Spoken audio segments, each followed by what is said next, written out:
Hello everyone, good morning and welcome to my YouTube channel. आज जो रचना है वो है गोस्वामी तुलसीदास जी की।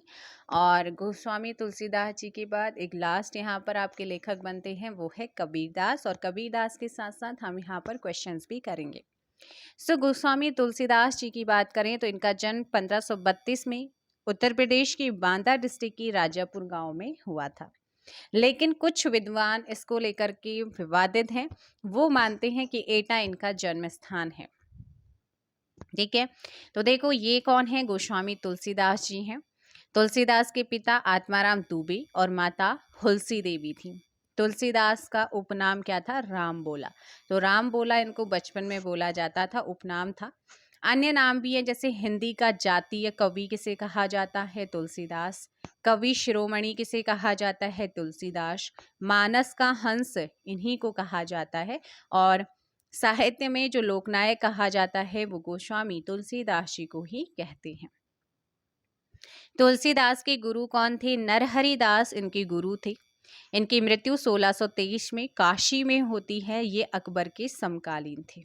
ठीक है, तुलसीदास की रचनाओं में ब्रज भाषा और अवधी दोनों ही भाषाओं का क्या किया गया है बच्चे, प्रयोग किया गया है। आगे है, तुलसीदास ने रामचरितमानस 1574 ईस्वी में रचना की, अवधी भाषा में की थी। रामचरितमानस का मुख्य छंद है चौपाई, है ना। तो रामचरितमानस का जो मुख्य छंद है वो है चौपाई, और चौपाई में 16-16 मात्राएं होती हैं। तुलसीदास ने विनय पत्रिका 1585 व कवितावली की रचना ब्रज भाषा में की थी, जबकि विनय पत्रिका की रचना गेय पदों में हुई थी। ठीक है, जॉर्ज ग्रियर्सन के अकॉर्डिंग बुद्ध के बाद तुलसीदास भारत के सबसे बड़े क्या थे, समन्वयकारी थे।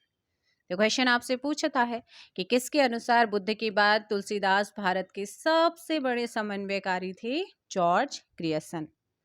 तुलसीदास की रचनाएं देखेंगे, रामचरितमानस 1574 ईस्वी में, वैराग्य संदीपनी, बरवे रामायण, पार्वती मंगल, जानकी मंगल पूछी गई है, दोहावली, कवितावली, गीतावली, सतसई, श्री कृष्ण गीतावली, झुलना, राम लला नहचू, रामाज्ञा प्रश्नावली जिसे ज्योतिष ग्रंथ है ये क्या है, इनकी प्रमुख रचनाएं हैं।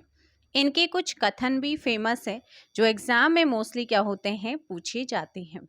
जैसे रघुकुल रीति सदा चली आई, प्राण जाए पर वचन न जाए, है ना। ठुमुक चलत रामचंद्र बाजत पैजनिया, मंगल भवन अमंगल हारी, मेरी न जात पात न मेरी न जात पात न चहो कहो की जात पात।